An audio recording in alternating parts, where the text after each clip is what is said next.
పఠింప శ్రేష్టగన్నాను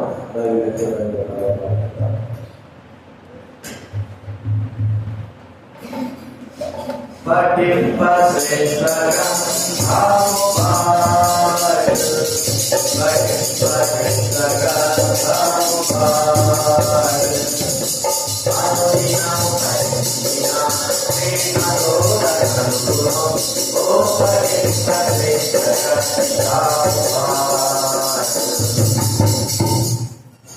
బయట ఎవరు ఉన్నారు? బాగా లోపలికి రావాలి.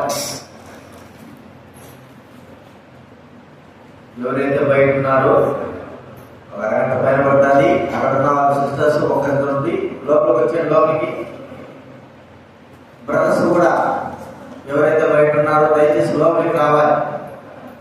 అందుకే త్వరగా వదిలిపెట్టాలని చెప్పేది. దేవుడి వాక్యం పోతుంది, లోపలికి రావాలి అందరూ.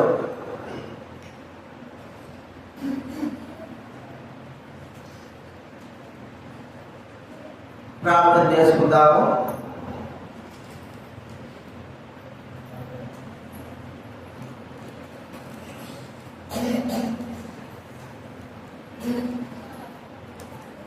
ప్రేమగల తండ్రి, పరిశుద్ధమైన మా దేవ, యేసు ప్రభు నామమున మీకు కృతజ్ఞతలు వందనాలు తెలుస్తామన్నా. ఈరోజు సమయం ప్రభా మీరు మా కబుర్లతో రాబట్టుకుంటారు. ఈరోజు అంతవరకు ఈ సమయంలో కలిసి భాగ్యం మాకు అనుగ్రహించారు. మీకు వందనాలు. ప్రాముఖ్యంగా తండ్రి సానుషుగా వారిని ప్రేమించి వారు మా దేవుని అనుగ్రహించిన ప్రభా ఇది 2వ సంవత్సరం పూర్తి చేసుకున్నాడు. దేవి 3వ సంవత్సరంలో ప్రవేశపెట్టడానికి ప్రవేశపెట్టారు. బిడ్డలు మీరు దీవించి ఆశించిన దేవుడు గత సంవత్సరం నుంచి సంవత్సరంలో కూడా గత సంవత్సరంలో జరగవలసినటువంటి మీకు ఆగిపోయింది.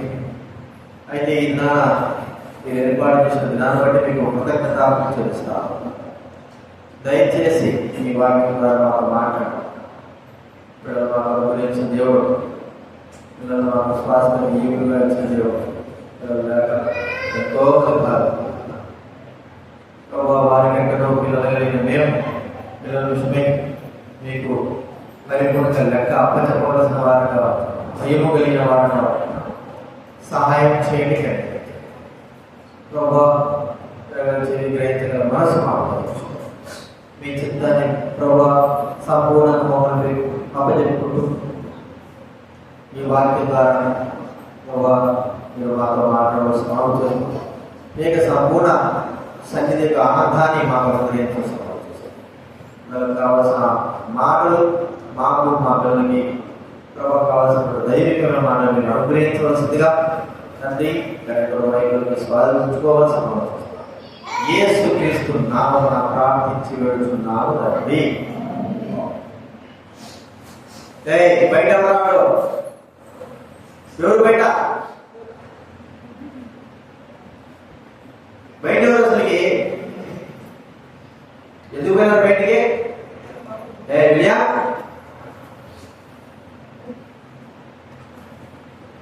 రావాలి, మీరందరూ బయటికి రావాలి, లోపలికి రావాలి. ఎందుకు మీరు బయట ఉంటున్నారు? అసలుకి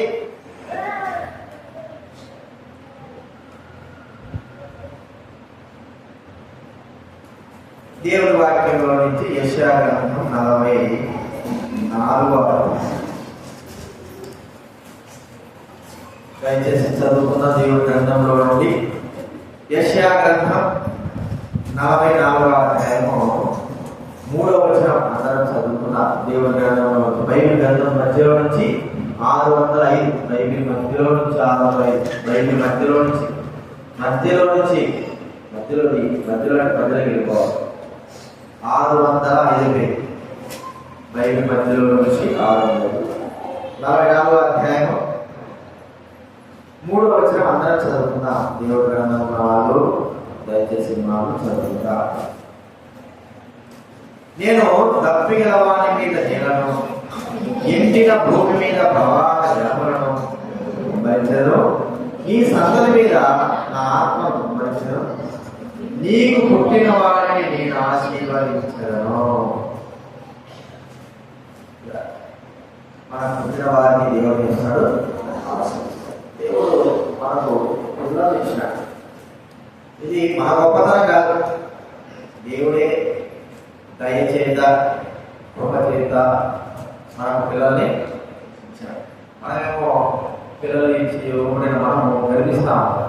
పిల్లలు లేని వారిని చూసి బాగా అసలు పిల్లలు లేదు కదా, ఎవరు అట్లాగా ఆలోచించిన వ్యక్తి ఎవరు బైబిల్ అన్నా చెప్పండి. పిల్లలు లేరని ఇతరుడిని బాధ పెట్టారు ఎవరు? హాగరు కదా, హాగరు, తర్వాత హన్నా, పెనిన్నా కదా, వీళ్ళు ఏం చేశారు? మరి వాళ్ళకు పిల్లలు కలిగినారని ఇతరులు ఏం చేశారు? తృణీకరించినట్లుగా, అసహించుకున్నట్లుగా మాట్లాడుతున్నారు. అయితే పిల్లల్లో దేవుడు ఇవ్వడం కేవలం తన గొప్ప చేత మాత్రమే దేవుడు మనకు పిల్లలు ఇచ్చాడు. ఇవ్వడమే కాదు, మనకి ఎంతమంది పిల్లలైతే ఇచ్చినారో అంతమంది విషయమై ఖచ్చితంగా లెక్క మనం చెప్పవలసిన వారంగా ఉన్నాం. ఊరికే సంతోషించడం కాదు, ఎగిరి గతి కాదు. ఎంతమంది పిల్లలు ఇచ్చినారో అంతమంది పిల్లలు గురించి మనం లెక్క చెప్పాలి. అంటే అర్థం ఏంటి? వారిని ఎలాగ నడిపించినా, ఎలాగ వారి జీవితం చేసినా, ఏ మార్గంలో నడిపించినా, ఎట్లాగ పెంచినా, ఎలాగ వారిని మనం చూసుకుంటున్నా, ఏ మార్గం వైపు వారిని నడిపిస్తుంటున్నా, వారిపై మన దృష్టి ఎలాంటి. కొంతమంది అయితే అసలు పట్టించుకోరు. ఎక్కడ పోతే మాకు ఎందుకులే అంటాడు కదా, పట్టించుకోరు. గాలి తిరిగినట్టుగా వాళ్ళు చూస్తూనే ఉంటారు. అదే అలాంటి కొంత పెద్ద అయిన తర్వాత కాలంలో కూడా అలాగే గాలి తిరిగినట్టు తిరుగుతూనే అని పిల్లల విషయమే మనకు ఒక శ్రద్ధ అనేది దేవుడు అంటే ఉండాలే కొడుకు చెప్పుకుంటున్నారు. దేవుడు మన గురించి అయితే మనము మన పిల్లల విషయమై ఆలోచిస్తా ఉంటారు కదండి. ఒకవేళ మనకు ఏమి లేకపోయినా, ఆ మధ్యతరగతి కుటుంబంలో ఉన్నా, లేకపోతే డబ్బు ఉన్నా, ఏమున్నా, మనము పిల్లలు పుట్టినప్పటి నుంచి వారి భవిష్యత్తు విషయమై ఇలా ఉంటే బాగుంటుంది, ఇలా ఉంటే బాగుంటుంది, ఇలా ఉంటే బాగుంటుంది, ఇలాగ మీరు జీవిస్తే బాగుంటుంది, ఇంత ఉన్నత స్థానంలో ఉంటే బాగుంటుంది అని మనము వారి గురించి కలగంటా ఉంటాం, ఆలోచిస్తూ ఉంటాం. అయితే చివరికి నేను ఏమనుకున్నారా, నువ్వేది బేగారు అయిపోయినా, బేగారు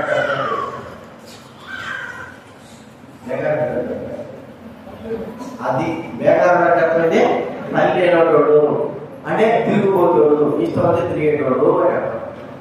వీటి తయారైనవరా ఎంతగా నీ గురించి ఎన్నో ఆశలు పెట్టుకోండి, కానీ నువ్వు ఎలాగ చెడిపోయినావురా, ఎలాగ చెడిపోయినావంటే ఇక నువ్వు దేనికి పనికి రాకుండా పోతున్నావు. మేము ఆలోచించిన ఆలోచన ఒకటి, మా తరపులు ఒకటి నీ పైన. అయితే నీవు ఎలాగా తయారైనావంటే దేనికి పనికి రాని వాడుగా చేయబడతా ఉన్నావు. ఈ సమయంలో ఈ విషయంలో తల్లిదండ్రులు దుఃఖపడతా ఉంటారు. తల్లిదండ్రులు పోతే పోతాడు, ఉంటే ఉంటాడు అంటారా? పోతే పోతాడు, ఉంటే ఉంటాడు. చదువుకుంటే బాగుపడ్డా, లేకపోతే వచ్చిన పట్టు వల్ల లేకపోతే ఊళ్ళు తిరుగుకొని ఎక్కడా పోషించుకుంటాడు. చెప్పడం మాత్రం మన బాధ్యతగా చదువుకోవాలా అని అంటాం. కానీ మన ఆలోచన మాత్రము పిల్లల విషయమై బహు గొప్పదిగానే ఉంటారు, చాలా గొప్పదిగా ఉంటారు. మన దగ్గర డబ్బు లేకపోయి ఉండొచ్చు, కానీ లేకపోతే నాకు మరి ఆస్తులు లేకపోతే వచ్చారు. కానీ మన పిల్లలు కూడా ఇలాగా ఉండాలా అన్నటువంటి తలంపు కలిగి ఉంటారు. మరి మనం ఎలాంటి తలంపు కలిగి ఉంటామో మన పిల్లలు మన విషయమై మన దేవుడు అలాంటి తలంపే కలిగి ఉంటాడు. మనందరికి ఎవరంటే చెప్పండి, దేవుని బైబిల్లో ఉంది కదా, మొదటి యోహాను రాసిన పత్రిక బైబిల్ వెనక నుంచి 222 లాస్ట్ గిలో బైబిల్ వెనక నుంచి 222 3వ అధ్యాయం మొదటి వచనం గమనించండి. మనము దేవుని పిల్లలమని పిలవబడినట్లు తండ్రి మనకి ఎట్టి ప్రేమను అనుగ్రహించిన చూడండి, మనము దేవుని పిల్లలమే. చూడండి, దేవుని పిల్లలు. మనము పిల్లల గురించి ఈ ఆలోచన ఆ తరపు ఈ తరపు ఇంత ఈ స్థితిలో కూర్చోడు.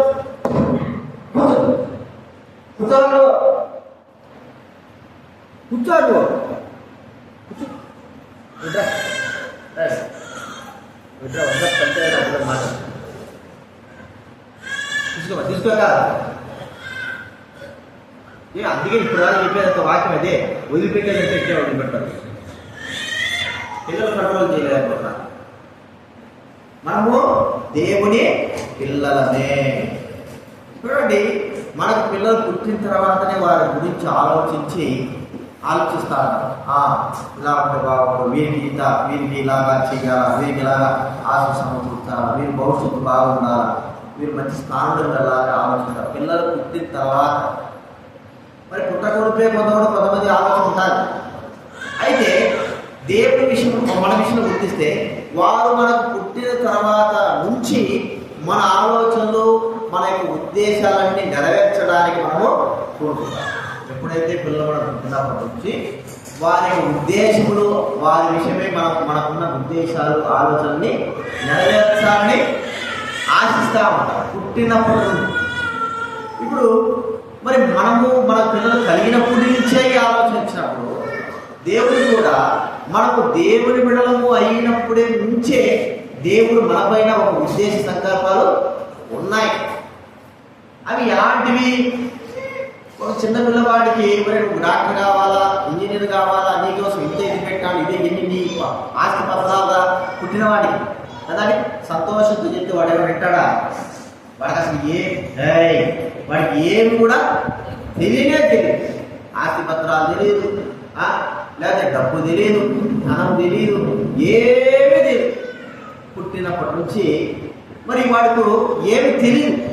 అలాగే మన విషయమై దేవుని యొక్క సంకల్పాలు ఉద్దేశాలు ఏమై ఉన్నాయంటే అవి అగోచరములు, అవి మనకు అర్థం కావాలి. మొట్టమొదటిగా మనము దేవుని చేత ఆశ్రయింపబడాలి. దేవుని చేత ఆశ్రయింపబడాలి అంటే మొట్టమొదటిగా మనం చేయాల్సిన పని ఏంటంటే దేవుని బిడ్డలం కావాలి. మరి ఇప్పటి నుంచి మనం దేవుని బిడ్డలం కాలేదా అంటే చాలా మంది దేవుని బిడ్డలుగా ఉండడానికి ఇష్టపడరు. ఏదో వస్తుంటారు, పొందుకుంటారు. దేవుని కుమారులుగా కుమార్తెలుగా అవ్వడానికి వారు ఇష్టపడరు. మనము దేవుని బిడ్డలు కావాలి. బైబిల్ గ్రంథంలో చెప్పబడింది మాట్లాడుతూ ఏంటంటే దేవుని బిడ్డలు కాలేదు అంటే మనము అపవాది పిల్లలము అని మరో మాటము చెప్పుకోవచ్చు. అపవాది. ఇప్పుడు దేవుని బిడ్డలకు అయితేనే దేవుని యొక్క ఉద్దేశ సంకల్పాలన్నీ కూడా నెరవేర్చబడడానికి ఆస్కారం ఉంటుంది. దేవుని బిడ్డలు కాకపోతే మనపైన ఉద్దేశాలు ఏమి నెరవేర్చబడతాయి? మన పిల్లలు అయితేనే మనము వారిపైన ద్వేషాలు ఆలోచిస్తాం. మన పిల్లలు కాకపోతే మనం ఆలోచిస్తామా? ఎంత మాత్రం కూడా ఆలోచించాం. ఎందుకంటే వారు మన పుట్టారు. ఒకవేళ మన ఇంట్లో చిన్నప్పటికీ పెరుగుదల కానీ వారు మన పిల్లలు కాదు కాబట్టి వారిపైన ఉంటున్న ఉద్దేశ సంకల్పాలు మనం ఎప్పటికీ కూడా నెరవేర్చాలి. మరి దేవుడు కూడా మనము దేవుని బిడ్డలు అయినప్పుడు మాత్రమే ఆయన సంకల్పాలన్నీ కూడా మనం నెరవేర్చబడడానికి మనలో నెరవేర్చుకోవడానికి ఒక ఆస్కారం. ఇది మనము ప్రార్థన చేయాలి. ప్రభా, ఇంకా ఎవరైతే నేను దేవుని బిడ్డను కాదు ప్రభా, నేను దేవుని బిడ్డను కాదు, మరి నేను దేవుని బిడ్డను అయితే నీ ఉద్దేశాన్ని నీ ఆశీర్వాదాలు నాకు వస్తాయి కదా, నేను ఇంకా దేవుని బిడ్డను కాలేకపోతున్నాను, నాకు క్షమించు. బైబిల్లో ఉంది మనం దేవుని పిల్లలు కావాలి అంటే చేయాల్సిన పని ఏంటంటే ఆయన కుమారుడైన యేసుక్రీస్తు వారిని అంగీకరించిన ప్రతి వ్యక్తి, ఆయన కుమారుడైన యేసుక్రీస్తునందు పాపక్షమాపణ పొందిన వారందరూ కూడా దేవుని పిల్లలు అనేటువంటి అధికారము పొందగలము. చూడండి, యోహాను సువార్త 12వ వచనం. యోహాను రాసిన సువార్త 1వ అధ్యాయం. బైబిల్ వెనక నుంచి 81వ పేజీ. బైబిల్ వెనక నుంచి 80వ పేజీ. తను ఎందరు అంగీకరించరు వారందరికీ అనగా తన నామమునందు విశ్వాసం ఉంచిన వారికి దేవుని పిల్లలకు ఏం చేశాడంటే ఆయన అధికారము. ఎవరి ప్రభు అయిన యేసు క్రీస్తునందు అంగీకరించిన వ్యక్తులందరూ కూడా మనము అపవాదిక సంబంధాలని, అపవాదిక పిల్లలము, సర్వ సంతానము అలా పిలువబడేవాడు. అలాంటి వారమైన మన విషయమై ప్రభు చెప్తున్నాడు, మనము దేవుడి యొక్క సంకల్పాలు, ఉద్దేశాలు అన్ని కూడా మన పట్ల నెరవేర్చబడాలి అంటే మనము దేవుని పిల్లలు కావాలి. దేవుని పిల్లలు కాకపోతే దేవుని ఉద్దేశాలు నెరవేర్చబడాలి. మన పిల్లలైతేనే మన కుటుంబంలో ఉన్నటువంటి అన్ని కూడా వారికి మరి చెప్పడానికి ఉండాలి, అవన్నీ కూడా నెరవేర్చడానికి మనకు ఇష్టం ఉండాలి. మన పిల్లలు కాకపోతే ఎంత మాత్రం కూడా వారిని మనం ఏమి కూడా వివరించలేమో, చెప్పలేమో. ఎందుకంటే వారు మన పిల్లలు కాదు. దేవుడు కూడా తన పిల్లలమైన మనం ఉండాలని కోరుకుంటున్నాడు. ఆయన పిల్లలుగా ఉండి ఆయన ఉద్దేశ సంకల్పాలన్నీ కూడా మన పట్ల నెరవేర్చబడాలనే కోరుకుంటున్నాడు. అది మొట్టమొదటి మనం చూసుకుంటున్నాం. ఇదిలా దేవుడి పిల్లలము అనేటువంటి అధికారం ఈ పదవిలోకి వచ్చాం. ఇక్కడ వినాలి, దేవుడి పిల్లలు అనే అధికారము మొదలుగా. కాబట్టి దేవుడి పిల్లల అధికారం లేకపోతే అంత వ్యర్థం. ఆ అధికారమే మన జీవితం లేకపోతే అంత వేస్ట్. కాబట్టి గుర్తించుకుందాం, ప్రభు పిల్లలని మనకు అధికారాలను గుర్తిస్తున్నాం. ఇది ప్రభు మనకు చెప్పబడిన మాట. రెండో మాట మనం చూస్తా ఉంటే చూడండి, తల్లి తండ్రులు పిల్లల విషయమై ఆలోచించేది ఏంటంటే తల్లిదండ్రులు మరి గౌరవించాలా, పిల్లల్ని గౌరవించాలని కోరుకుంటారు. తల్లిదండ్రులు ఏం చేస్తారు? పిల్లలు తల్లిదండ్రులు ఏం చేయాలనుకుంటారు? పిల్లలు తమని గౌరవించాలి. చూడండి, బైబిల్లో మనకు నిర్గమాకాండం 20వ అధ్యాయం బైబిల్ ముందు కావచ్చు, ముందుకు వెళ్ళిపోవాలి. 61వ పేజ్ బైబిల్ ముందు నుంచి 20వ అధ్యాయము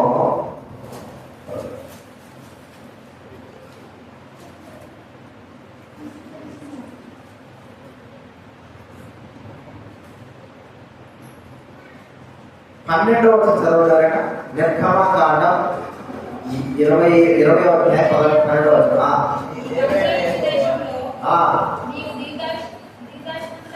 నీవు దీర్ఘాయుష్మంతుడు అవునట్లు నీ తల్లిని తండ్రిని ఏం చేయాలంటున్నాడు? సన్మానించాలా, గౌరవించాలా.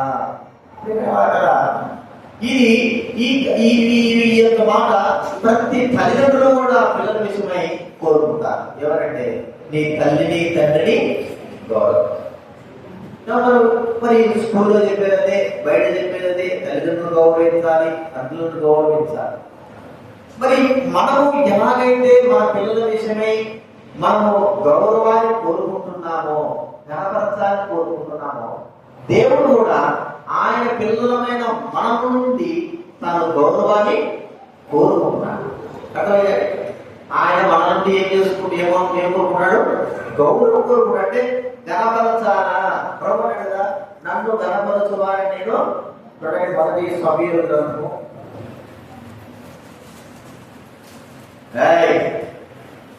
కూర్చోవాలి. మొదటి సమీరు గ్రంథము 2వ అధ్యాయం 30వ వచనము చివరి గ్రంథాన్ని. మొదటి సమీరు గ్రంథం 2వ అధ్యాయం 30వ వచనం. కావున నన్ను ఘనపరచు వారిని నేను ఘనపరచను, నన్ను తృణీకరించు వారు ఏం చేస్తానంటే తృణీకరిస్తాను. ఎందుకు? తండ్రిని ఘనపరిచేటువంటి ఆ యొక్క కార్యం మనం నేర్చుకోవాలి. భూలోకంలో తల్లిదండ్రులైన వారిని గౌరవించి ఘనపరచాలని దైవగ్రంథం చేస్తాం. అంటే వారిని భయపడాలా, వారిని గౌరవించాలా. మనము మన పిల్లల విషయమే ఆలోచిస్తూ ఉంటాం. గౌరవం లేకపోతే ఇష్టం వచ్చిన చెడా మాట్లాడుతూ ఉంటే మనం చూడగల మన పిల్లలు ఇప్పుడు అంటే ఏదో అక్కడ మాట్లాడుతూ ఉంటారు. కొద్ది పెద్ద అయిన తర్వాత కూడా అలాగే మాట్లాడితే అది మనం ఒప్పుకుంటామా? చిన్నప్పుడు ఏదో మాట రాకూడదా అని మనం వదిలిపెడతాం. పెద్దయిన తర్వాత కూడా అలాగే ప్రవర్తిస్తూ ఒప్పుకుంటావా? ఒప్పుకోం. ఎందుకు?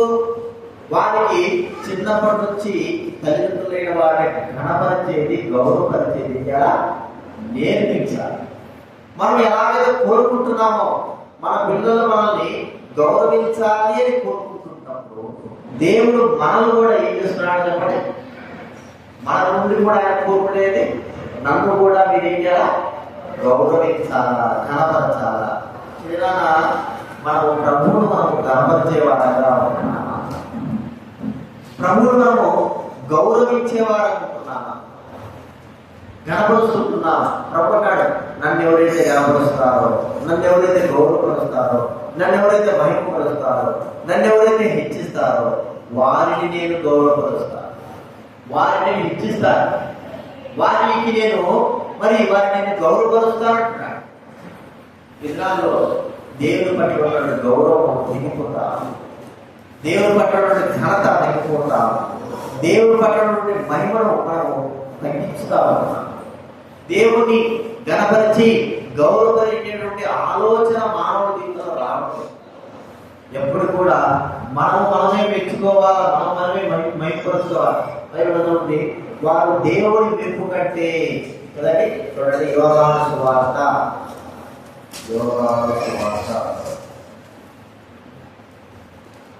12వ అధ్యాయం 43వ చదవమంటారా? బైబిల్ వెనక నుంచి 94 పేజీ. యోహాను సువార్త 12వ అధ్యాయము 43వ. వారు దేవుని మెప్పు కంటే మనుషుల మెప్పును ఎక్కువగా అపేక్షించేది. నిజంగా దేవుని గణపరిచేవాడు, దేవుని మహిమపరిచేవాడు ఏం చేస్తాడంటే దేవుణ్ణే గౌరవపరుస్తాడు. తల్లిదండ్రులైన వారు మన పిల్లల విషయంగా ఆలోచించేది ఏంటంటే వారు మనల్ని గౌరవపరచాలి, గణపరచాలని మనం.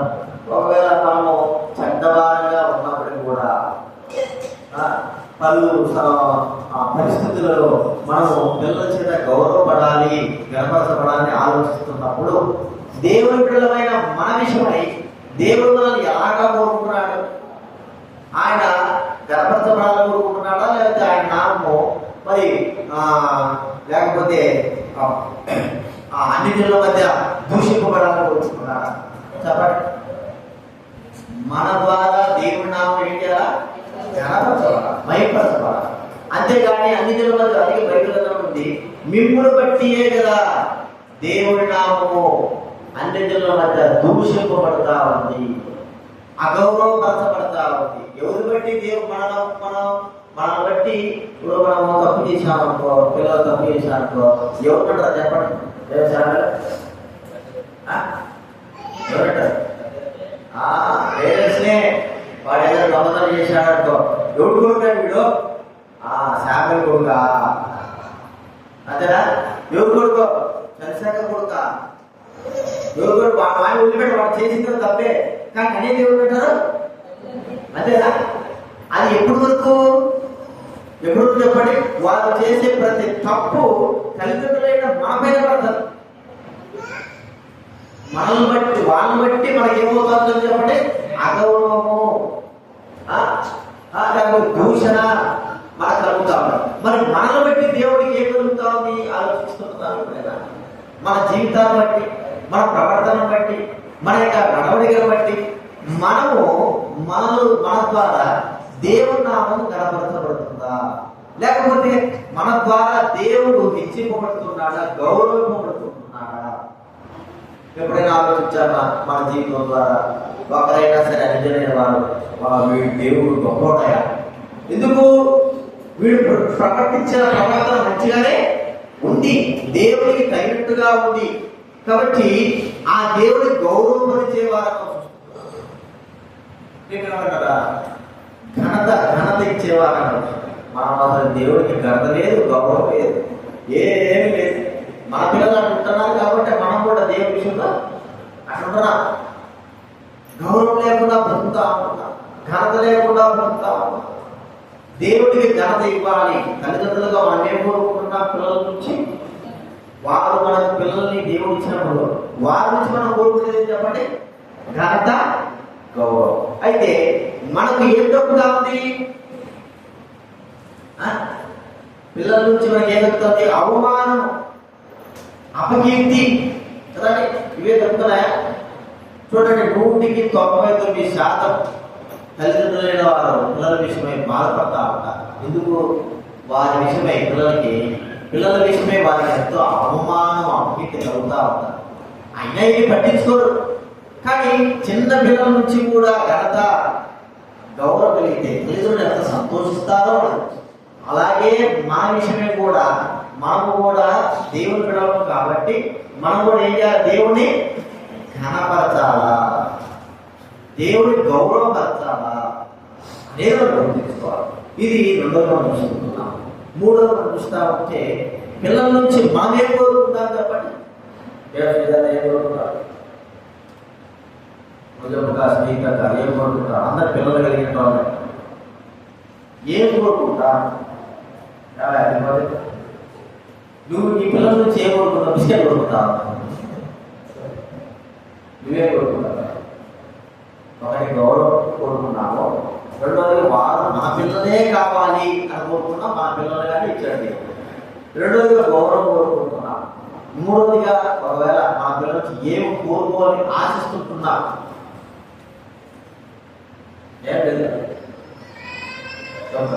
ఏం ఆశిస్తుంటున్నాం వారి నుంచి మనం? అదే చెప్పిన రెండో మాట. మూడో మాట రెండు చెప్తున్నాను. ఇప్పుడు చెప్పినంత రెండో మాట అదే. మూడో మాట ఏమి కోరుకుంటావు? ఇదే బాగా చెప్పింది దేవుగా, కరెక్ట్గా చెప్పింది. ప్రేమించాలి, మనల్నే ప్రేమించాలి. తల్లిదండ్రులు ఏం కోరుకుంటారు చెప్పండి? పిల్లల నుంచి కోరుకుంటేది ఏంటి? వారు తల్లిదండ్రుల్ని ప్రేమించాలని కోరుకుంటారు. మరి పిల్లలు కోరుకోవాల్సినంత అవసరం లేకపోయినా కూడా తల్లిదండ్రులైన వారు వారిని ప్రేమిస్తూనే ఉంటారు. కానీ పిల్లల నుంచి తల్లిదండ్రులు కోరుకునేది ఏంటంటే మనల్ని ప్రేమించాలి, మనల్నే ప్రేమించాలి కదండి. మనం వీరు పొరుగు వారి పక్కన ఉన్నామనుకో, మా పిల్లలు వారి పిల్లలు ఆడుకుంటున్నారు, మనల్ని ప్రేమించకోకుండా, మనం అంటే ఇష్టం లేకపోకుండా మన పిల్లలు పక్క వారు కుటుంబం అంటే ఇష్టపడితే మనకి ఎంత బాగుంటుంది. ఎందుకు? అదే కనీ పెంచి అన్నం పెట్టి ఎన్ని ఇస్తా ఉంటే నేనంటే ప్రేమ లేదు, ఏం లేదు, ఇడికి అసలు నా మాట లెక్కలేదు అని మనం మాట్లాడతాం. ప్రేమించడం, మనం ఎంతగా ప్రేమిస్తామో వారు కూడా మనం అంతగానే ప్రేమించాలని కోరుకుంటారు. మరి దేవుడు కూడా అంతే కదండి. దేవుడు కూడా మనం ఎంతగా ప్రేమించాడు మనకు తెలియదా? ఎంతగా ప్రేమించాడు చెప్పండి. మనం ఎంతగా మన పిల్లల్ని ప్రేమిస్తుంటున్నాం చెప్పాలి. మనం ఎంతగా మన పిల్లల్ని ప్రేమిస్తామంటున్నాం. ఒక మాట చెప్పు, రెండు మాటలు. వారు ప్రతి విషయంలో ఆకలైనా లేదా దెబ్బకైనా జ్వరం వచ్చినా, వారు కింద పడినా దెబ్బలు తగినా వారిని ప్రేమిస్తూ వారికి ఎటువంటి లోటు లేకుండా మనము చేస్తాము. ఒకవేళ మన దగ్గర లేకపోయినా కానీ మనకు లేకపోయినా కూడా వారికి ఇవ్వడానికి మనం ఇష్టపడతాం. వారిని ప్రేమిస్తున్నాం కాబట్టి వారు ఎటువంటి బాధ కలుగుకోకుండా వారిని మనం ఏం చేస్తున్నాం? ప్రేమిస్తాము. పోయే కొద్ది ఇంకా మనం వారి దగ్గర ఆస్తులను, ఇండ్లను అన్ని కూడా సంపూర్ణంగా వారికి కష్టపడకూడదు, కూర్చొని తినేటట్టుగా వారిని మనం ఏం చేస్తామో పెంచుతాం. అంటే పిల్లల కొరకై ప్రేమ పెరిగినప్పుడు, పిల్లల మీద ప్రేమ పెరిగినప్పుడు వారు పెరిగే కొద్దీ వారి ప్రతి అవసరత తెలుస్తూ, వారికి సహాయం చేస్తూ, వారికి అండగా నిలుస్తూ, వారి ప్రేమ పొందడానికి చూస్తూ ఉంటాం. ఎప్పుడు ఆ ప్రేమ పొందడానికి చూస్తాం మనం? ఏ సమయంలో పొందడానికి చూస్తాం చెప్పండి? ఒకవేళ చిన్న వయసులో అలాంటి ప్రేమ మనం ఇస్తున్న ప్రేమ అయితే వారి నుండి మనం పొందే ప్రేమ ఎప్పుడు చూస్తాము? ఎక్కువ కావాలనుకుంటా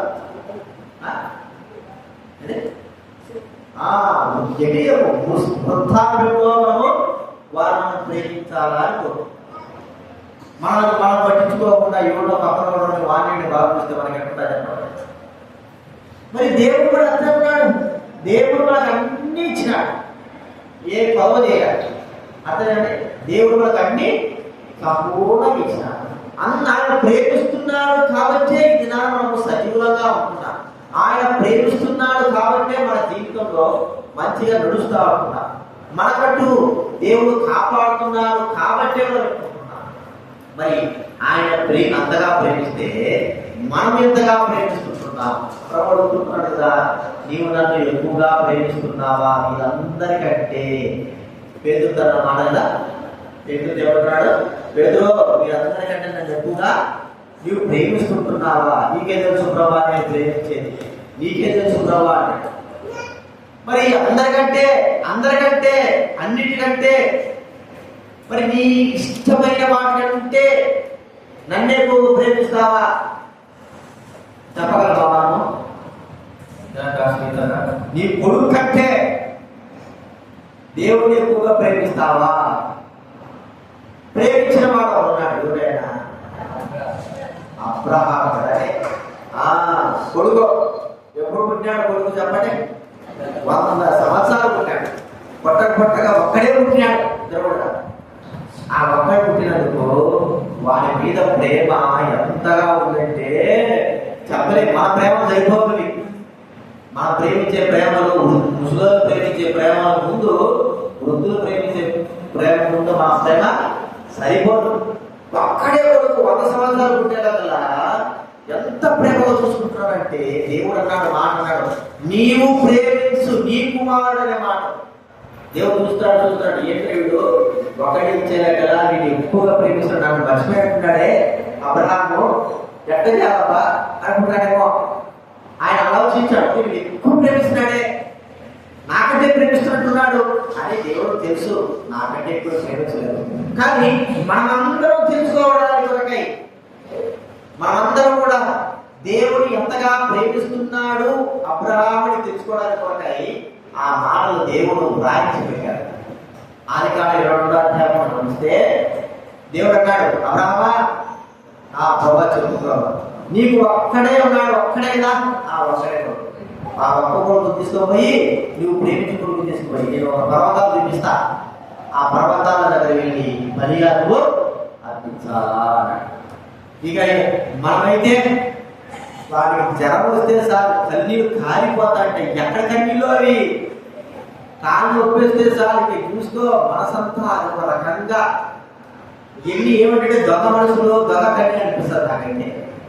మరి అబ్రహాం కన్నీళ్ళు, అబ్రహాం అసలు ఏడ్చాడా?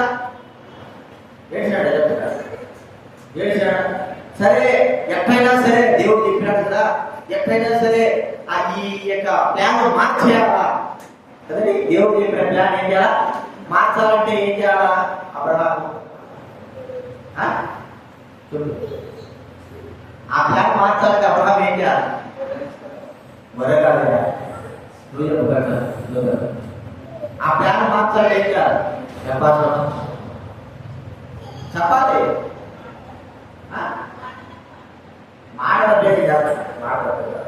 ఆ ప్లాన్ మార్చాలంటే అంటే ఇంకొక రకంగా ఉదాహరణ పోయి శారమని చెప్పాలా? అట్లా శారమని చెప్తే అప్పుడు నిజంగా అర్పిస్తాడా లేదా అనేది అప్పుడు తెలుసుకోవాలి. శారమని చెప్తే ఊరుకుంటుందా? నీకే బుద్ధి లేదు, జ్ఞానం లేదు.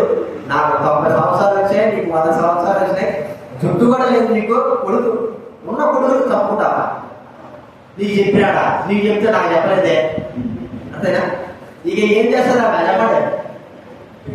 కూర్చొని ఏడ్చి కనీసం నడవలేకపోయినా సరే ఇక మూడు దగ్గర కూర్చొని ఏడ్చి ఆ కన్నీళ్ళు చూడలాగా అబ్రహాంకి ఏడు వస్తుందేమో, అర్థమైతే ఎన్ని కూడా చెప్పలేదు. తన మనసులో ఎంత బాధంతో మనలేదు. కానీ దేవుడి దగ్గర దేవాన్ని నేను ప్రేమిస్తున్నాను అనడానికి రుజువుగా చేశాడు. కుమారుడు తీసుకుపోయినాడు, ఆ మోరియా పర్వతాలు దగ్గర తీసుకుపోయి చివరి వరకు కూడా దేవుడు పరీక్షిస్తా ఉన్నాడు.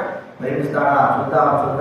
ఎంతవరకు పోతుందో, ఎంతవరకు ఉందో, ఎంత లోతుగా నా పైన ప్రేమ ఉందో అని చూద్దామని చివరి వరకు కూడా చూసినాడు. చివరికి మరి కట్టి వేసి కట్టెల మీద పడుకోబెట్టి కత్తి ఎత్తినాడు పైకి. అప్పటి వరకు కూడా దేవుడు చూసినాడు.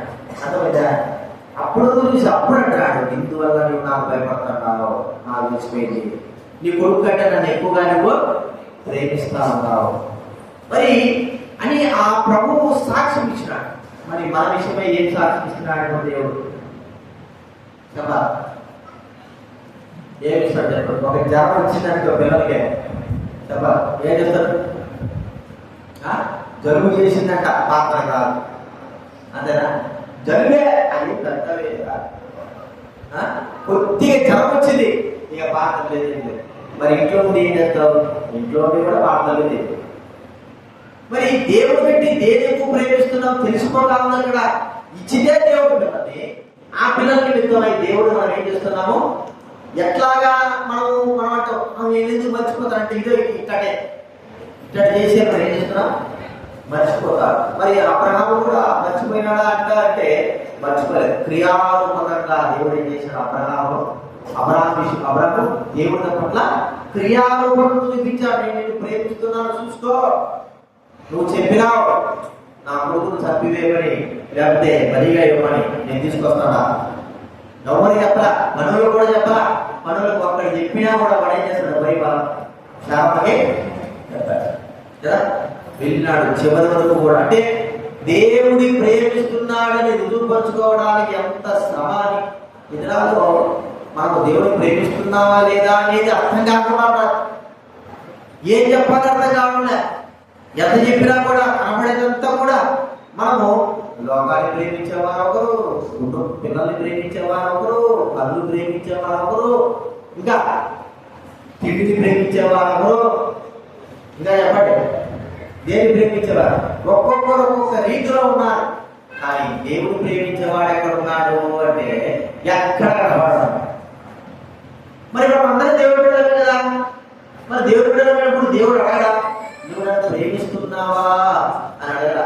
అడిగినప్పుడు నీవు నేను ఏం సమాధానం చెప్తాను చెప్పాలి? ఏం సమాధానం చెప్పాలి? మనం నేను నా బిడ్డనే ప్రేమిస్తానయ్యా, నేను నా ఇంటినే ప్రేమిస్తాను, నేను నా పని అంటే నాకు ఎంతో ప్రేమ కదా. ఇంకా ఏది అంటే అన్నిటికంటే ఇదే నాకు ప్రేమ, నాకు ఇష్టం. దేవుని ప్రేమించే వ్యక్తి తనకు ఏదైతే ప్రేమగా ఉంటుందో వాటన్నిటిని వదులుకోవడానికి ఇష్టపడతాడు. సాధ్యమైనంత వరకు అన్ని వదులుకోవడానికి ఇష్టపడతాడు. లేకపోతే దేవుడు ప్రేమించలేని వాడంటే దేవుడు కొరకు దేవుడైనా వదులుకుంటాడేమో కానీ అన్నిటిని సంపాదించుకోవడానికి ఇష్టపడతాడు. అర్థమైందో? దేవుడిని ప్రేమించలేని వాడు ఏం చేస్తాడు? ఇక్కడ దేవుడిని ప్రేమించలేని వాడు ఏం చేస్తాడు? దేవుడు ఏం చేస్తాడు? దేవుడైనా వదులుకోవడానికి ఇష్టపడతాడు. ఎందుకు? మనం ఎవరిని ప్రేమిస్తున్నామంటే మన పిల్లలని వారిని ప్రేమించకూడదని చెప్పడం లేదు. దేవుడిని ప్రేమించాల్సినంత ప్రేమ కూడా ఎవరిని చూపిస్తుందా? ఎవరి మీద? మన పిల్లల. అందుకే మనకు దుఃఖము, బాధ, వేదన మన పిల్లల నుండి మన కలుగుతుంది. కారణం ఏంటంటే ఎందుకు? దేవుడిని ప్రేమించాలి కాబట్టి. మన పిల్లల నుండి మనకు కలిగేది ఏంటి? సంతోషం కలుగుతుందా? ఆనందం కలుగుతుందా? మన పిల్లల నుండి మనకు కలిగేది ఏంటంటే దుఃఖము, వేదన. ఎందుకంటే మనం దేవుణ్ణి ప్రేమించలేకపోవడం దీనికి కారణం. ఎన్ని వాక్యాలు ఉన్నాయి దేవుడిని ప్రేమించాలనే మాటలు, ఎన్నో మాటలు. అది మనం చూస్తాము. తర్వాత మనం చూస్తూ ఉంటే మన పిల్లల విషయమై మనము ఏమి కోరుకుంటున్నాం? ప్రేమించాలని కోరుకున్నాం. ఇంకోటి ఏం కోరుకుంటాం మన పిల్లల విషయమై? కదా మీరు పిల్లలు చెప్పండి. మన పిల్లల విషయమై ఒకటేముంది? ప్రేమించాలని కోరుకున్నాం, గౌరవించాలని కోరుకుంటున్నాం. ఇంకోటి ఏం చెప్పినా చెప్పండి. మన పిల్లలు మనకు జన్మించాలని కోరుకున్నా, మనకే దేవుడు ఇచ్చాడు, వాళ్ళని గౌరవించాలని కోరుకుంటున్నా, మనం ప్రేమించాలని కోరుకుంటున్నా. తర్వాత ఇంకేమో కోరుకుంటాం మన పిల్లల విషయమై? ఏం కోరుకుంటాం ఈ పిల్లల విషయమై? ఏం లేదా? ఏం కోరుకుంటాం?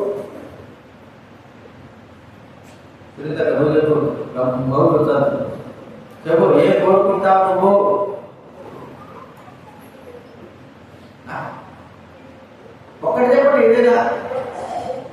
గౌరవించాలి కోరుకున్నాం, ప్రేమించాలి కోరుకున్నాం. ఇంకోటి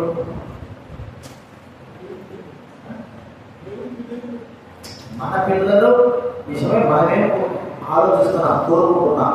వారి నుంచి మనం ఏమి ఆశిస్తున్నాం.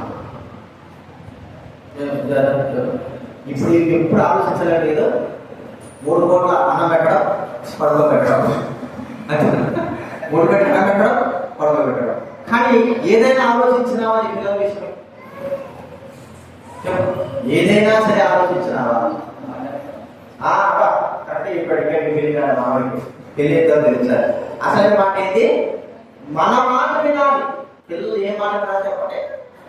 మన మాట వినాలని కోరుకుంటారు.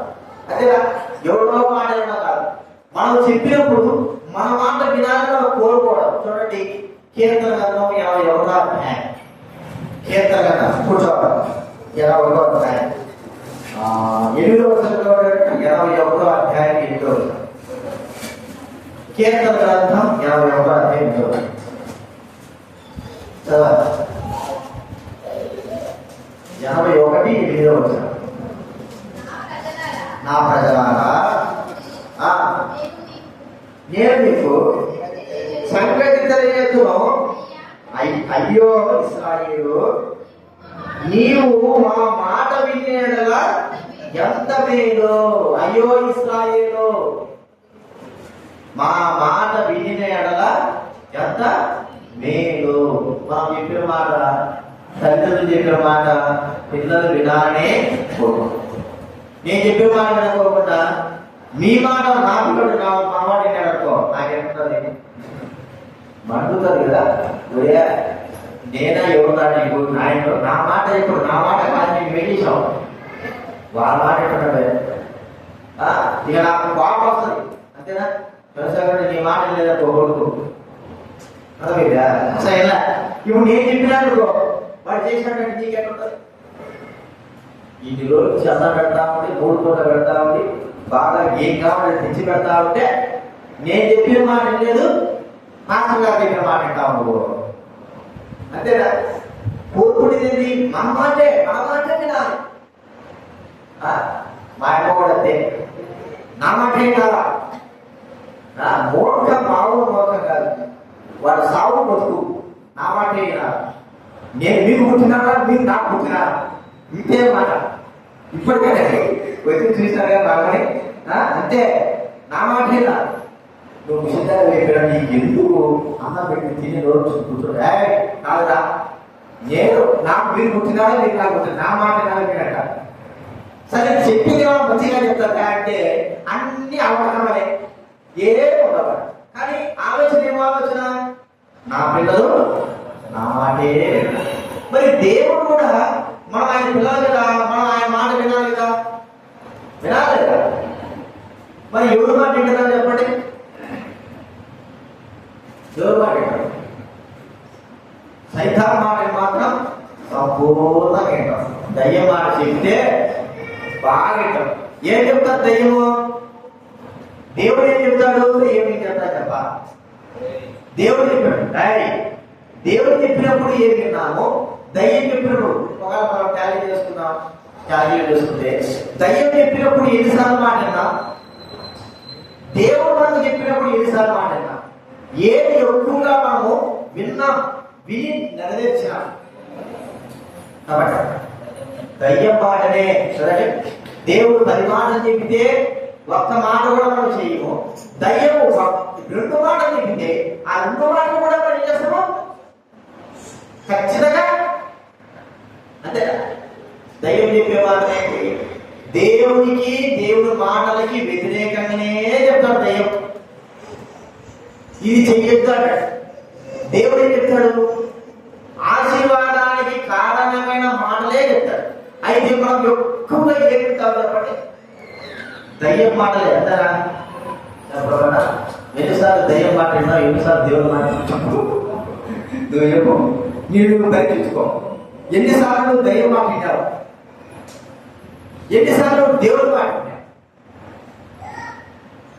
మనం కోరుకునేది మన పిల్లలు మన మాటే. మరి దేవుడు కూడా కోరుకుంటున్నాడు, నా మాట మీరు వినడం లేదు, నేను చెప్పింది చేయడం లేదు, నేను చెప్పినట్టు వినడం లేదు, నా మాట మీరు వినడం లేదు.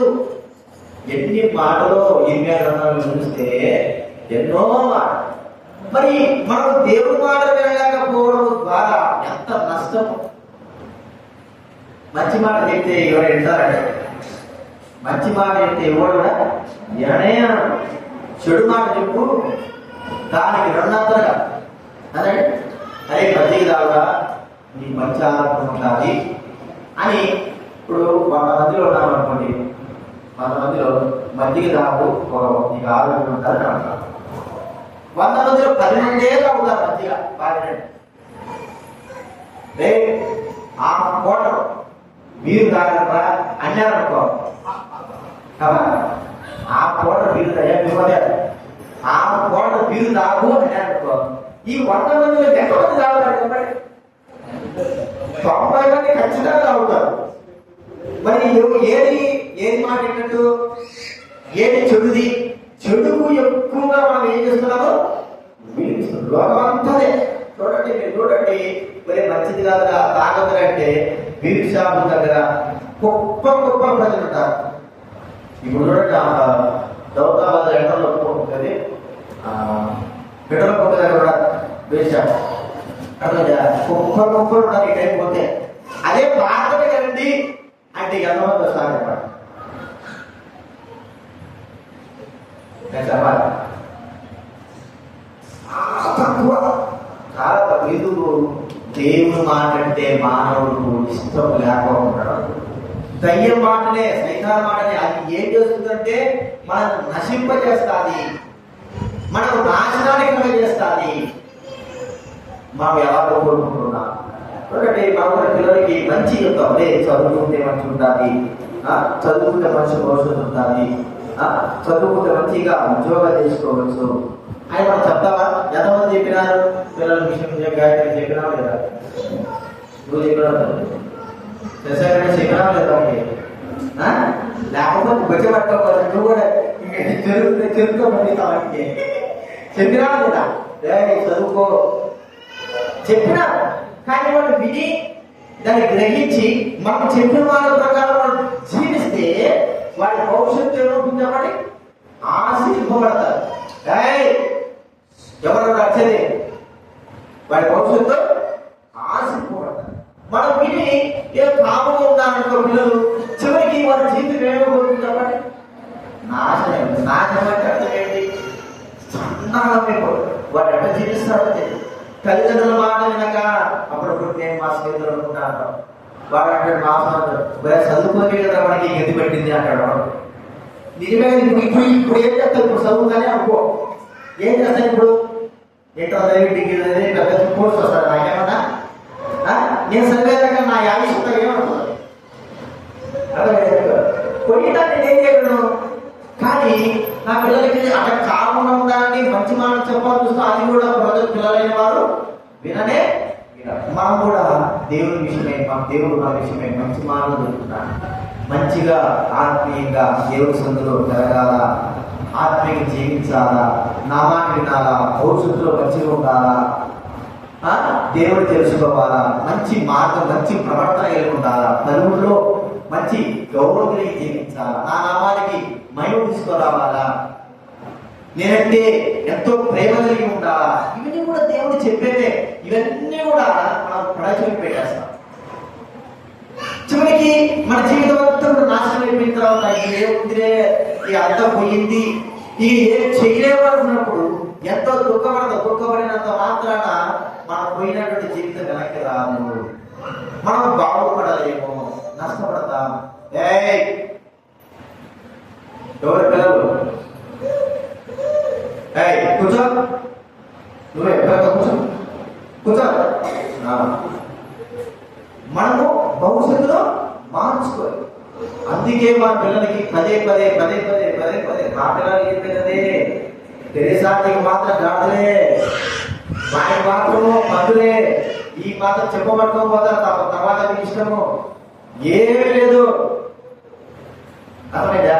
మీకన్నా భూములు అంటాడు, భూములు అంటాడు, అదనుకున్నా కూడా 50 లక్షలు వస్తారు ఇక్కడ. మాకు అసలు భూమే లేదు. ఆ ఇల్లు ఉంటుంది, ఆ ఇల్లు ఎన్నో ఉంటారు చెప్పండి, గ్రేడ్యుయేట్. తర్వాత ఏమైపోతారు మీరు? చదువుకోండి, మేము ఉన్నప్పుడే మేమే ఆస్తులు సంపాదించుకోలేదు, చెబుతా ఇది బతికితే సంతోషం, ఇది బతకకపోతే మనం చేసేది.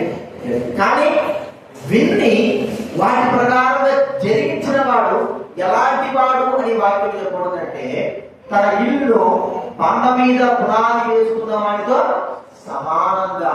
బండ మీద మన జీవితాన్ని పునాది వేసుకుంటే ఎట్లుంటా చెప్పండి? బండ మీద గట్టి ఉంటుంది కదా, కొండల మీద కట్టినటువంటి ప్రాకారాలు ఉంటాయి, 100 సంవత్సరాలు ఉంటాయి.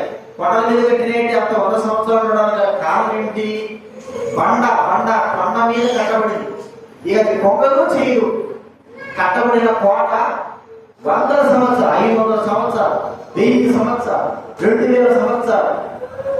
ఇప్పుడు పిరమిడ్స్ ఉన్నాయి, ఈజిప్ట్ పిరమిడ్స్ సుమారు 3000 సంవత్సరాలు, 3000 సంవత్సరాలు ఉన్నాయి.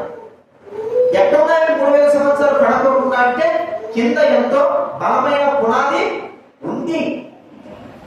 కాబట్టి సంవత్సరాలు కూడా నిలిచి ఉండేటట్టుగా కట్టడం.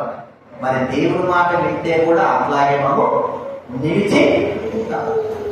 కాబట్టి తల్లిదండ్రులుగా మనం కోరుకునేది ఏంటంటే మన మాట వినాలా. రెండోది అర్థమాత్రంగా ఉంటా. భవిష్యత్తులో వారు బహుగా ఎదగా అంతే రాబోతుందని మీ ఆయనతో పాటు బడి పంపిస్తావా కొడుకుని? మీ ఆలోచన ఏమిటి? చదువుకోవాలా, మంచిగానే, దాని తర్వాత చెప్పు ఏమంటారు, ఇంజనీరు లేదా డాక్టరు లేదా ఏదో ఒక ఆలోచన అంటే కాలేదు. కానీ మీ ఆలోచన ఏమున్నది? ఉన్నత స్థానానికి ఇప్పుడు కనీసము వాడు జీతం తెచ్చుకొని ఒక 50,000 60,000 సంపాదించుకుని వాడు బతకడానికి కొరకై ఇతర మీద ఆధారపడుకుని జీవించాలన్నట్టుగానైనా చివరిగా ఆలోచిస్తాము. భవిష్యత్తుల గురించి మనం అంత ఆలోచించినప్పుడు మరి మన విషయమై, మన భవిష్యత్తు విషయమై దేవుడికి ఆలోచన ఎంత ఉంది అని మనం గుర్తించుకోవాలి. ఇంకా మనం కాలేదు, మన పిల్లలు ఇంకా అంత భవిష్యత్తులకు మనం ఆలోచించిన స్థానంలో వెళ్ళలేదు. వెళ్ళకపోయినా కూడా మనం ఆలోచనలు చాలా చేస్తానంటాం, హోటల్లాగా అంటూనే ఉంటాం ఆలోచనలు మాత్రం. కానీ అవి జరుగుతాయో జరగవో తర్వాత సంగతి. కానీ ఆలోచన మాత్రమో. కానీ పిల్లల యొక్క ఆత్మ సంబంధమైన భవిష్యత్తు విషయం అంటే దేవుడు మన ఆత్మ విషయమైన భవిష్యత్తు విషయమై ఎలాంటి యొక్క ఆలోచన కలిగి ఉన్నాడు.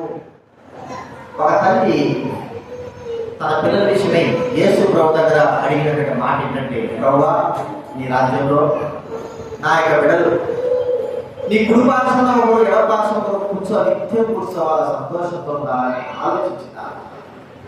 ఎంత గొప్ప ఆలోచన కదా తల్లి. ఎక్కడ ఉండాలా?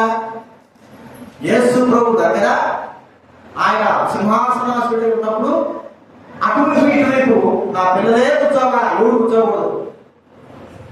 నా పిల్లలు కూర్చునేటట్టు సాయం అంటే ఎంత ఉన్నతముగా ఆమె దైవికంగా ఆలోచించడం ఆలోచించాలి. మరి దైవికంగా మనం ఎలా ఆలోచిస్తున్నాం మన పిల్లల విషయమై చెప్పండి. దైవికంగా ఆత్మీయంగా మన పిల్లల విషయమై ఏ ఆలోచన కలిగి ఉన్నాం? భౌతిక సంబంధంగా ఆలోచనలన్నీ పక్కన పెడదాం. దైవికంగా ఏం ఆలోచన చేస్తున్నాం? నా కుమారుడైన వారు దేవుడు బాగా తెలుసుకోవాలి, దేవుడిలో ఎదగాలి, రక్షింపబడాలి, మానవులు పొందాలి, అనేక ఆత్మల కొరకే వారు జీవించాలి, వారు గొప్ప స్థానంలో గొప్పవారుగా ఉండాలి, దేవుడి కొరకే గొప్పవారుగా ఉండాలి. అలాంటి ఆలోచన మన జీవితాల్లో ఉండాలి. ఏదో తాత్కాలికంగా ఏదో ఉద్యోగం చేసుకుంటే సరిపోతుంది, మంచి ఇల్లు ఉంటే సరిపోతుంది, ఇవన్నీ ఏంటి ఒక దినాలు ఉంటాయి పోతాయి. కానీ ఆత్మ సంబంధమైన తల్లిదండ్రులైన వారుగా దేవుడు మన విషయమే ఆలోచించిన ఆలోచన ఏంటంటే ఉన్నత స్థానంలో మనం ఉండాలని కోరుకుంటున్నాడు. మన పిల్లల విషయమే మనం ఎలాంటి ఆలోచన కలుగుతున్నాం? ఆలోచన కలిగి ఉన్నప్పుడు, లోక సంబంధమైన ఆలోచన కలిగి ఉంటే అది ఒక దినాన నశించిపోతారు. దానివల్ల మనకు ప్రయోజనం లేదు. ఒకవేళ నమ్మకంతో పోవచ్చు, లేకపోతే ఏ లేకుండా కూడా అయిపోవచ్చు. దానిలో ప్రయోజనం లేదు. అయితే వారు ఆత్మీయంగా రక్షింపబడి దేవుడిని తెలుసుకొని దేవుడిని విశ్వాసం వచ్చి వారు గొప్ప స్థానంలో ఉంటే ఎంత గొప్ప ఆనందం అండి. డిఎన్ మూడి గారు చాలా స్పిన్ని ఆయన గొప్ప దేవుడు. ఆయన వాళ్ళ అమ్మకు 19 మంది సంతానం. ఎంతమంది? 19 మంది సంతానం. ఇప్పుడు 10 మందికి కూడా రాదు, 2 ముగ్గురికే ఇవ్వదు. ఆ 19 మంది సంతానాన్ని ఆమె ప్రతిరోజు నైట్ పడుకోబెట్టి ప్రతి ఒక్కరి పైన ఆమె చేతుల నుంచి ప్రార్థన చేసింది. ప్రభా, నా బిడ్డని గొప్పవారిగా, గొప్పవారిగా, లోకంలో గొప్పవారిగా కాదు, బిల్గేట్స్గా కాదు, నీకు సంబంధించిన వారుగా, దైవికమైన గొప్పవారుగా చేయి ప్రభు అని ప్రార్థించారు. ఇప్పటికి కూడా 2-3 సంవత్సరాలు అయితే చచ్చిపోయి చాలా స్పిన్నిగా గొప్ప దైవజనుడు. ఆ తల్లి చేసినటువంటి ప్రార్థన ఈ దినాన ఆయన గొప్పవారుగా కావడానికి కారణమైంది. ఆయన పేరు మర్చిపోతావా?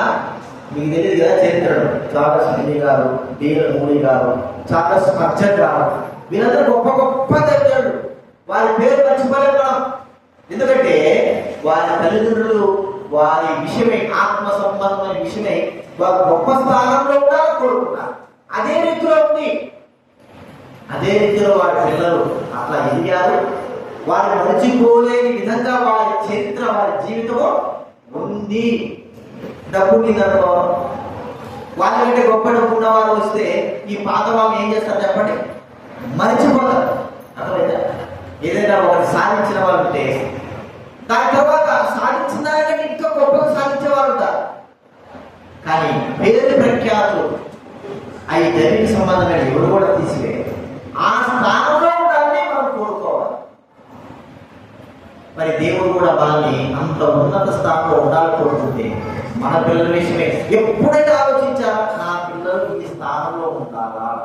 సరే, భౌతిక సంబంధమైన స్థానం ఒకటి ఆలోచించారా? పెద్ద స్థానం, ఒక ఎమ్మెల్యే అనుకో, ఎంపీ అనుకో, ఇంకా డాక్టర్ అనుకో, ఇంజనీర్ అనుకో, ఒక స్థానం ఆలోచించినప్పుడు దాని గురించి మనం అంత ఉన్నత ఆలోచిస్తే, దైవికంగా నా పిల్లలు ఇంత గొప్ప స్థానం ఉండాలని ఎప్పుడైనా ఆలోచించారా? అసలు ఆ ఆలోచనే రావనుకో కదండి.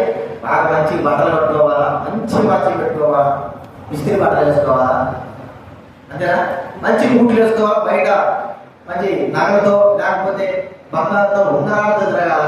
ఇదే ఆలోచించేది ఏ దేవక? ఇది ఆలోచిస్తావా? ఇవి ఏమిటి? ఈరోజుంతా రేపోతాయి, ఇవి నశించిపోయేవి. వీటి వల్ల గర్భం.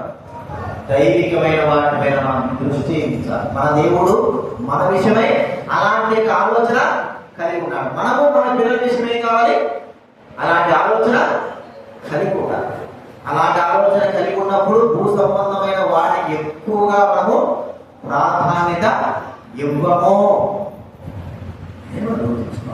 ఆ విషయాన్ని జ్ఞాపకం మనం ప్రార్థన చేసుకుందాం. మన జీవితాలు, మన పిల్లల విషయమై అత్యున్నత స్థానంలో మనం ఎలాగో కోరుకుంటున్నామో దేవుడు కూడా మన విషయమై అలాంటి స్థానంలో ఉండాలని కోరుకుంటున్నాడు. మనం దేవుడు గౌరవించాలని, అంత మాత్రంగా దేవుడు చెప్తున్నా చెప్పండి, దేవుడు గౌరవించాలి, దేవుడిని ప్రేమించాలని. ఇంకోటి దేవుడు అంటే వినాలి. అంత మాత్రం కాదు, అత్యున్నతమైన ఉన్నత స్థానంలోకి మన పిల్లలు రావాలని మనము కోరుకుంటున్నాము. అలాగే దేవుడు కూడా మన విషయమై కోరుకుంటున్నాం. అలా ఉండడానికి కొరకే ప్రభువు మనకు సహాయము చేయాలి. ప్రార్థన చేసుకుంటాము. ప్రేమగల తండ్రి, పరిశుద్ధమైన మా దేవాలయ స్తోత్రాలు చెల్లిస్తా ఉన్నా. ఈ సమయంలో నీకు పుట్టిన వారిని ఆశీర్వదించడానికి శ్రమించిన మాట స్తోత్రాలు. నిజంగా తండ్రి, మా పిల్లలైన వారిని మమ్మల్ని మీకు ఆశీర్వించిన దీవించండి. అయితే ఈ పూర్వ సంబంధమైన ఆశీర్వాదం మాకు, మేము మా పిల్లల విషయమే ఏ ఆలోచన కలిగి ఉన్నాము, మీరు మా విషయమే అదే ఆలోచన కలిగి ఉన్నారు. ప్రభావ మాకు పిల్లలు కావాలి, వారు మాకు జన్మించాలని కోరుకున్నాను. అలాగే మాకు జన్మించారు, మీరు ఇచ్చారు. మేము కూడా మీ పిల్లలుగా ఉండడానికి కొరకై మీ కుమారుడు ప్రభువైన యేసుక్రీస్తుని పంపించి ఆయనది విశ్వాసం ఇచ్చిన ప్రతి ఒక్కరు కూడా మీ పిల్లలుగా చేసుకోవడానికి ఇష్టపడ్డారు. ప్రభావ మీ పిల్లలమైతేనే మాకు ఎన్నో ఆశీర్వాదాలు. అంత మాత్రంగా మా పిల్లలు మమ్మల్ని గౌరవించాలని కోరుకుంటున్నాను. కానీ మీరు కూడా మమ్మల్ని గౌరవించాలని కోరుకుంటున్నారు. మేము మీ పిల్లలు కావచ్చు, గణపరచాలి, మహింపరచాలి. మా జీవితం ద్వారా మీకు దూషణ కలగకోకుండా గౌరవము, ఆనందం జరగాలని కోరుకుంటున్నారు. అదే కలగడానికి సహాయం. అంత మాత్రం కాదు ప్రభా, మేము మిమ్మల్ని ప్రేమించాలని కోరుకుంటున్నాం. మా పిల్లలు మమ్మల్ని ప్రేమించాలా అని కోరుకుంటున్నాం. మరి మీరు కూడా మమ్మల్ని ప్రేమించాలని కోరుకుంటున్నాం. నిజమే ప్రభా, అన్నిటికంటే మేము ప్రేమించాలి. అబ్రహాం జీవితంగా మాకు చూపిస్తూ వచ్చారు. పేతురు జీవితం కూడా అదే. మేము అన్నిటికంటే మిమ్మల్ని ఎక్కువగా ప్రేమించడానికి సహాయం చేస్తాం. అంత మాత్రమే తండ్రి, మా పిల్లలు మా మాటే వినాలి, ఇతరుల మాట వినకూడదు. అది మా స్వార్థం. నిజమే ప్రభావం. అయితే మేము కూడా మీ పిల్లలు మీ మాట వినాలని కోరుకుంటున్నాం. ఈ దినాల్లో మీ మాట వినకపోవడమే మాకు ఉన్నటువంటి ఒక చెడ్డ బాధ. దయతో మమ్మల్ని క్షమించండి. మంచి మాటలే ఎప్పుడు వినాం, చెడు మాటలే వింటా ఉన్నాం. దయతో మమ్మల్ని క్షమించండి. అంత మాత్రమే కాదు ప్రభావ, మా జీవితంలో తండ్రి ఉన్నతమైన స్థానంలో మా పిల్లలు ఉండాలని కోరుకుంటున్నాం. అది ఏదైనా కావచ్చు, మా స్థితి ఎలా ఉన్నప్పటికీ కావచ్చు. అయితే మీరు కూడా మమ్మల్ని ఆత్మీయంగా గొప్ప ఉన్నత స్థానంలో ఉండాలని కోరుకుంటున్నారు. అయితే మా జీవితంలో చూస్తే అక్కడ వేసిన బాబు అక్కడే దేనికి పరిజ్ఞానంగా ఉంటున్నా, ఒక ఆత్మీయ స్థితిలో ఎదుగుదల లేని వారుగా దౌర్భాగ్యంగా ఉంటున్నా. దయతో మమ్మల్ని క్షమించవలసింది. ప్రభుత్వం ఆయన కలిగించారు. ప్రేమగా తండ్రి మమ్మల్ని జ్ఞాపకం చేసుకోండి. మా పిల్లల విషయమే మేము ఆలోచించిన ఆలోచన మా విషయమే కూడా మీరు ఆలోచిస్తున్నారని గుర్తించుకొని అలాగే జీవించడానికి సహాయం చేయవలసిన ఆలోచిస్తున్నాం. లిమిట్ బట్టి ఉన్నాను దీనికి సాధించండి. వచ్చే వారి బట్టి స్తోత్రం, దైవాన్ని విన్నవారిని బట్టి స్తోత్రం, వచ్చిన వారందరూ బట్టి మీకు కృతజ్ఞత చెల్లిస్తాను. మహిమగా ప్రభావం చెల్లిస్తుంది. మా ప్రార్థన దేవా మీకు కృతజ్ఞత చెల్లిస్తూ యేసు ప్రభువు నామమున ప్రార్థించి అడిగడుచున్నాము తండ్రి. తండ్రి దేవుని పరిశుద్ధాత్మ సహవాసం చేరవచ్చిన మనకు సంఘ పరిశుద్ధులకు లేవియేకి కలిగిన వారికి ఇప్పుడు సదాగా తోడైదు కాక.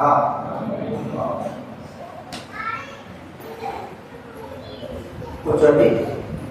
చేశారా కదా?